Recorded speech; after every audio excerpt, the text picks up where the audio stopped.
மருத்துவ பணியாளர் தேர்வு வாரியம் டிஎன்எம்ஆர்பியில் அசிஸ்டன்ட் மெடிக்கல் ஆஃபீஸர் ஆயுர்வேதாவில் வேக்கன்சி நோட்டிஃபிகேஷன் வந்து வெளியிட்டிருக்காங்க. இது வந்து டைரக்ட் ரெக்ரூட்மெண்ட், அதாவது நேரடி நியமனம் மூலியமாக தமிழ்நாடு மெடிக்கல் சர்வீசஸில் இருக்கக்கூடிய இந்த அசிஸ்டன்ட் மெடிக்கல் ஆஃபீஸர் ஆயுர்வேதாவை டெம்பரரி பேசிஸில் ஃபஸ்ட்டு ஃபில் பண்ணுவாங்க. அதுக்கப்புறம் ரெகுலரில் ரெக்ரூட்மெண்ட்டில் அவங்கள அப்சர்வ் பண்ணிப்பாங்க. ஆன்லைனில் தான் அப்ளை பண்ண முடியும். அப்ளை பண்ணுறதற்கான கடைசி நாள் 18/9/2025. டோட்டலாக 8 வேக்கன்சிஸ் வந்து அனௌன்ஸ் பண்ணியிருக்காங்க. யாரெல்லாம் எலிஜிபிள், எப்படி அப்ளை பண்ணணும் அப்படின்றத ஒன் பை ஒன் பார்க்கலாம். ஜென்ரல் டர்ன் ஜென்ரலில் ஒரு வேக்கன்சியும், பிஎஸ்டிஎம்மில் ஜென்ரலில் ஒரு வேக்கன்சியும் இருக்குது. டோட்டலாக ஜென்ரல் டர்னில் 2 வேக்கன்சி இருக்குது. பிசி ஜென்ரலில் ஒரு வேக்கன்சியும், பிஎஸ்டிஎம் ஜென்ரலில் ஒரு வேக்கன்சியும், டோட்டலாக பிசியில் 2 வேக்கன்சி இருக்குது. பிசிஎம்மில் ஒரு வேக்கன்சி ஜென்ரலில் இருக்குது. எம்பிசி டிஎன்சியில் ஜென்ரலில் ஒரு வேக்கன்சி இருக்குது. எஸ்சியில் உமனில் ஒரு வேக்கன்சி இருக்குது. எஸ்டியில் ஷார்ட்ஃபால் வேக்கன்சி ஒரு வேக்கன்சி இருக்குது. டோட்டலாக பார்த்திங்கன்னா 8 வேக்கன்சி வந்து இருக்குது. ஜென்ரலில் 4 வேக்கன்சியும், உமன் வேக்கன்சி 1, பிஎஸ்டிஎம் ஜென்ரலில் 2 வேக்கன்சியும், ஷார்ட்ஃபால் வேக்கன்சி 1 இருக்குது. சரிங்களா? இதற்கு ஆன்லைனில் தான் அப்ளை பண்ண முடியும்னு முன்னாடி சொல்லிட்டேன் இல்லையா? ஆன்லைனில் ரெஜிஸ்ட்ரேஷன் பண்ணுறது மற்றும் பேமெண்ட் பண்ணுறதுக்கான கடைசி நாள் 18/9/2025. பே மேட்ரிக்ஸ் லெவலில் வந்து 22 இருக்கக்கூடிய இந்த வேக்கன்சிக்கு ஸ்டார்டிங் பே வந்து 56,100 ரூபாயிலேருந்து 2,05,700 வரைக்கும் உங்களுக்கு சேலரி இருக்கும். இதற்கு ப்ளஸ் அலவன்சஸ் எல்லாமே சேர்த்து இருக்கும். சரிங்களா? 56,100 ப்ளஸ் அலவன்சஸ் எல்லாமே அதில் இன்க்ளூட் பண்ணால் உங்களுக்கு இன்னமும் அதிகமாக இருக்கும். இந்த அசிஸ்டன்ட் மெடிக்கல் ஆஃபீஸர் ஆயுர்வேதாவை பொறுத்த வரைக்கும் உங்களுக்கு தமிழ்நாடு கவர்மெண்ட்டுடைய என்னென்ன rule of reservation, roster point என்னென்ன இருக்கோ அது எல்லாமே பொருந்தும். என்னென்ன ரிசர்வேஷன் இருக்கோ அது எல்லாமே பொருந்தும். சரிங்களா? ரோஸ்டர் பாயிண்ட்டை பேஸ் பண்ணி தான் உங்களுக்கு வந்து இருக்கும். அதே மாதிரி ஹரிசாண்டல் ரிசர்வேஷன் டிஃப்ரெண்ட்லி ஏபிள்டு கேண்டிடேட்ஸுக்கும் வேக்கன்சி ரிசர்வ்டு உண்டு. பிஎஸ்டிஎம் கேண்டிடேட்டுக்கும் ரிசர்வ்டு உண்டு. சரிங்களா? குவாலிஃபிகேஷனில் ஏஜை பொறுத்த வரைக்கும் SC, ST, SCA, MBC, DNC, BC, BCM கேண்டிடேட்டுக்கு மேக்ஸிமம் ஏஜ் லிமிட் கிடையாது. அதர் கேண்டிடேட்டுக்கு 37 தான் மேக்ஸிமம் ஏஜ் லிமிட். அதுவே பிடபிள்யூடி கேண்டிடேட், அதாவது டிஃப்ரெண்ட்லி ஏபிள்டு கேண்டிடேட்டுக்கு பார்த்திங்கன்னா 47 தான் மேக்ஸிமம் ஏஜ் லிமிட். எஜுகேஷன் குவாலிஃபிகேஷனை பொறுத்த வரைக்கும் அசிஸ்டன்ட் மெடிக்கல் ஆஃபீஸருக்கு என்ன குவாலிஃபிகேஷன் இருந்தால் எலிஜிபிள்னு பார்த்திங்கன்னா HPIM ஆயுர்வேதா அல்லது GCIM ஆயுர்வேதா இல்லைனா LIM ஆயுர்வேதா முடித்த கேண்டிடேட், BAMSல டிகிரி முடித்த candidate eligible. Doctor MGR medical university of Tamil Nadu கீழே அங்கீகாரம் பெற்ற ஆயுர்வேதா ஹோல்டர் டிகிரி அல்லது டிப்ளமோ முடித்த கேண்டிடேட்டும் எலிஜிபிள். சரிங்களா? அதாவது central board of Indian medicine Chennai special கிளாஸில் முடித்த கேண்டிடேட்டும் எலிஜிபிள். அதே மாதிரி இந்த இந்தியன் மெடிசன் அல்லது தமிழ்நாடு போர்ட் ஆஃப் இந்தியன் மெடிசனில் பதிவு பண்ண கேண்டிடேட்டாக இருக்கணும். சரிங்களா? அதே மாதிரி எந்த ஸ்டேட்டை சேர்ந்த கேண்டிடேட்டும் அப்ளை பண்ணலாம். சரிங்களா? அதற்கு ஆனால் ரிசர்வேஷன் பொறுத்த வரைக்கும் அவங்க கிளைம் பண்ண முடியாது. அன்ரிசர்வ்டுக்கு மட்டும்தான் அவங்க கிளைம் பண்ண முடியும். எக்ஸாமை பொறுத்த வரைக்கும் அப்ஜெக்டிவ் டைப்பில் இருக்கும். அப்ஜெக்டிவில் உங்களுக்கு மினிமம் ஃபஸ்ட்டு வந்து தமிழ் லாங்குவேஜ் எலிஜிபிலிட்டி டெஸ்ட்டு 10ஆம் வகுப்பு தரத்தில் வந்து தமிழ் எலிஜிபிலிட்டி கட்டாய தமிழ் மொழி தகுதி தேர்வு வந்து பாஸ் பண்ணணும். அதை யார் கிளியர் பண்ணுறாங்களோ அவங்க மட்டும், அவங்களுடைய பேப்பர் மட்டும்தான் வந்து சப்ஜெக்ட் பேப்பர் வந்து கிளியர் பண்ணுவாங்க. அதை கரெக்ட் பண்ணுவாங்க. 1 மணி நேரத்துக்கு வந்து தமிழ் பேப்பரும் 2 மணி நேரத்துக்கு வந்து அசிஸ்டன்ட் மெடிக்கல் ஆஃபீஸர் ஆயுர்வேதா பேப்பரும் வந்து இருக்கும். தமிழ் பேப்பரை பொறுத்த வரைக்கும் 50 மார்க்ஸ், மேக்ஸிமம் 50 மார்க்கில் 40% வந்து எடுக்கிற மாதிரி இருக்கும். அதாவது 50க்கு 20 மதிப்பெண் கண்டிப்பாக வந்து எடுத்தால் மட்டும்தான் எலிஜிபிள். சரிங்களா?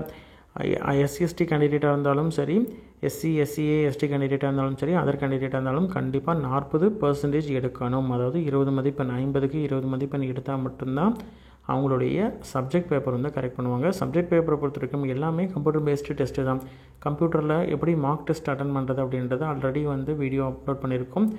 லேட்டஸ்ட் வீடியோவும் செப்பரேட்டாக அப்லோட் பண்ணுறேன். உங்களுக்கு வேணும் அப்படின்ற மாதிரி தான் நீங்கள் வந்து கமெண்ட் பண்ணுங்கள். எவ்வளோ சீக்கிரம் அப்லோட் பண்ண முடியுமோ அப்லோட் பண்ணுறேன். சப்ஜெக்ட் பேப்பரை பொறுத்த வரைக்கும் 100 மதிப்பெண்ணுக்கு மேக்ஸிமம் நடக்கும். அதில் SC, SCA, ST கேண்டிடேட் வந்து 30% வந்து எடுக்கணும். சரிங்களா? 30 மார்க் எடுக்கணும் மினிமம். அதர் கேண்டிடேட் அப்படின்ற மாதிரி தான் 35 மதிப்பெண் எடுத்தால் அவங்களுடைய எலிஜிபிலிட்டியில் வருவாங்க. இங்கிலீஷில் மட்டும்தான் இருக்கும். 100 கொஷின்ஸ் இருக்கும். நெகட்டிவ் மார்க்ஸ் கிடையாது. சரிங்களா? சிலபஸ் செப்பரேட்டாக வந்து கொடுத்துருக்குறாங்க.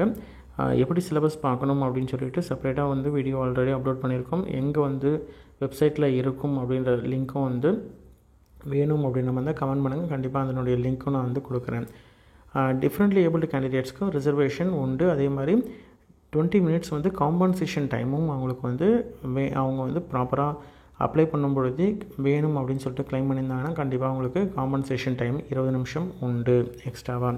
சென்டரை பொறுத்த வரைக்கும் சென்னையில் மட்டும்தான் உங்களுக்கு வந்து எக்ஸாம் இருக்குது. இன்கேஸ் கேண்டிடேட்ஸ் அதிகமாக அப்ளை பண்ணுறாங்க அப்படின்ற மாதிரி இருந்தால் சென்டர்ஸை வந்து இன்க்ரீஸ் பண்ணுறதுக்கான வாய்ப்புகளும் உண்டு. 10ஆம் வகுப்பு தகுதி தேர்வை பொறுத்த வரைக்கும் நம்ம சேனல்லையே அதற்கான செப்பரேட் பிளேலிஸ்ட் இருக்குது. அதற்கான சிலபஸ் என்ன, ப்ரீவியஸாக எம்ஆர்பியில் கேட்ட question paper with answer, topic wise questions, objective, அதே மாதிரி ஒவ்வொரு ஸ்கூல் புக்ஸ் தமிழ்நாட்டில் இருக்கக்கூடிய சமச்சீர் புக்கில் இருக்கக்கூடிய இம்பார்ட்டன்ட் கொஷின்ஸ் டாபிக் வைஸும் சரி, அதாவது ஆண்டு 6th 7th 8th 10th அப்படின்னு சொல்லிட்டு ஒவ்வொரு ஆண்டுலேயும் இருக்கக்கூடிய புக் பேக் கொஷின்ஸ் என்னென்ன வித் ஆன்சரோட செப்பரேட் வீடியோ அப்லோட் பண்ணியிருக்கோம். எலிஜிபிள் கேண்டிடேட், அப்ளை பண்ணக்கூடிய கேண்டிடேட் அதை பார்த்து தெரிஞ்சுக்கிட்டு யூஸ் பண்ணிக்கோங்க. அது வந்து கண்டிப்பாக உங்களுக்கு யூஸ்ஃபுல்லாக இருக்கும். சரிங்களா? இன்டர்வியூ எதுவும் கிடையாது. எக்ஸாமுக்கு அப்ளை பண்ணுறதற்கான ஃபீஸை பார்த்திங்கன்னா எஸ்சி, எஸ்சிஏ, எஸ்டி, டிஏபி அதாவது பிஹெச் கேண்டிடேட்க்கெலாம் 500 ரூபாய், அதர் கேண்டிடேட்ஸ்க்கு 1000 ரூபாய். ஆன்லைனில் தான் அப்ளை பண்ண முடியும். mrb.tn.gov.in வெப்சைட்டில் தான் ஃபஸ்ட்டு போயிட்டு ஆன்லைனில் ரெஜிஸ்ட்ரேஷன் பண்ணணும். ஆன்லைனில் போனீங்கன்னா அசிஸ்டன்ட் மெடிக்கல் ஆஃபீஸர் ஆயுர்வேதா அப்படின்றது இருக்கும். அதுக்குள்ளே போயிட்டு நீங்கள் நெசசரி, அதாவது ஆஷ் மார்க் போட்டிருக்கும், ஸ்டார் போட்டிருக்கும், அது எல்லாத்தையும் கரெக்டாக ஃபில் பண்ணணும். எந்த ஃபீல்டையும் ஸ்கிப் பண்ணாமல் ஃபில் பண்ணணும். ஐடி, அதாவது இமெயில் ஐடியும் மொபைல் நம்பரும் கையில் ரெடியாக வச்சுருக்கணும். ஏன்னா என்ன விதமான டீட்டெயில்ஸாக இருந்தாலும் சரி, என்ன விதமான கம்யூனிகேஷனாக இருந்தாலும் இமெயில் ஐடி அல்லது மொபைல் நம்பருக்கு தான் தெரியப்படுத்துவாங்க. அதே மாதிரி நீங்கள் கண்டிப்பாக வந்து உங்களுடைய ஃபோட்டோ, ஸ்கேன்டு ஃபோட்டோ, அதில் வந்து உங்களுடைய டேட்டு, அதே மாதிரி சைனில் வந்து டேட்டு, உங்களுடைய பேர் வந்து போட்டிருக்கணும். உங்களுடைய பேர் வந்து எப்படி ஆட் பண்ணுறது அப்படின்றதுக்கும் செப்பரேட்டாக வந்து வீடியோ ஆல்ரெடி அப்லோட் பண்ணியிருக்கேன். அதை பார்த்து தெரிஞ்சுக்கோங்க. ஈஸியாக ஃபியூ ஸ்டெப்ஸ்லேயே உங்களுடைய நேம் வந்து ஆட் பண்ணிக்கலாம். அது தேவை அப்படின்ற மாதிரி இருந்தால் நீங்கள் வந்து கமெண்ட் பண்ணுங்கள். அதற்கான லிங்க்கும் நான் வந்து ப்ரொவைட் பண்ணுறேன். ஈஸியாக நீங்களே வீட்டிலையே வந்து மொபைலில் அல்லது சிஸ்டம் இருந்ததுன்னா அதில் வந்து எப்படி ஆட் பண்ணுறது அப்படின்றதுக்கான ஸ்டெப் பை ஸ்டெப் ப்ரொசீஜரும் கொடுத்துருக்கேன். ஓகேங்களா? நீங்கள் அதற்கான டாக்குமெண்ட்ஸ், என்னென்ன டாக்குமெண்ட்ஸ்லாம் வந்து கேட்டிருக்கிறாங்களோ அது எல்லாத்தையும் நீங்கள் வந்து ரெடியாக அப்லோட் பண்ணுவோம். அதாவது 10th 12th mark sheet, degree, டிப்ளமோனா டிப்ளமோ எதாவது முடிச்சிருக்கீங்க அப்படின்ற மாதிரி தான் அதற்கான certificate, registration certificate, additional qualification இருக்குது அப்படின்ற மாதிரி தான் அந்த டீட்டெயில்ஸ், எக்ஸ்பீரியன்ஸ் இருக்குது அப்படின்ற மாதிரி தான் அந்த டீட்டெயில்ஸ் கொடுக்கணும். இதெல்லாம் மேண்டேட்ரியும் அது கண்டிப்பாக நீங்கள் வந்து கொடுக்கணும். அப்லோட் பண்ணி முடிச்சதுக்கப்புறம் நீங்கள் வந்து ப்ரிவ்யூ பார்த்துட்டு சப்மிட் பண்ணிக்கலாம். சரிங்களா? ஏதாவது டவுட்ஸ் அப்படின்ற மாதிரி தான் medical service recruitment board, 7th floor, TMS building, 359 Anna Salai, Teynampet, Chennai 6,06,000 அப்படின்ற இந்த அட்ரஸ்க்கு நீங்கள் வந்து ஏதாவது டவுட்ஸ் அப்படின்ற மாதிரி இருந்தால் நீங்கள் வந்து கேட்டுக்கலாம். அதே மாதிரி கண்டிப்பாக வந்து உங்களுக்கு ஃபிசிக்கலாக ஃபிட்டாக இருக்கக்கூடிய கேண்டிடேட்டாக இருக்கணும். சரிங்களா? அதெல்லாம் வந்து ஜென்ரலாக இருக்கக்கூடிய டிக்ளரேஷன், இதெல்லாம் வந்து பேசிக்காக இருக்கக்கூடிய, அதாவது எக்ஸாமுக்கு அட்டென்ட் பண்ணும்பொழுது ப்ராப்பராக இருக்கணும் அப்படின்ற அந்த கோட் ஆஃப் கான்டக்ட்ஸ் இதெல்லாம் வந்து கொடுத்துருக்காங்க.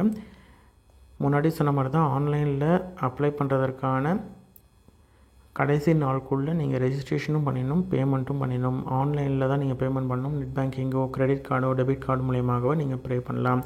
ஒன்ஸ் பே பண்ணதுக்கப்புறம் பேமெண்ட்டுக்கான ப்ரூஃபும் வரும். அதையும் நீங்கள் பிரிண்ட் அவுட் எடுத்து ரெடியாக வச்சுக்கோங்க.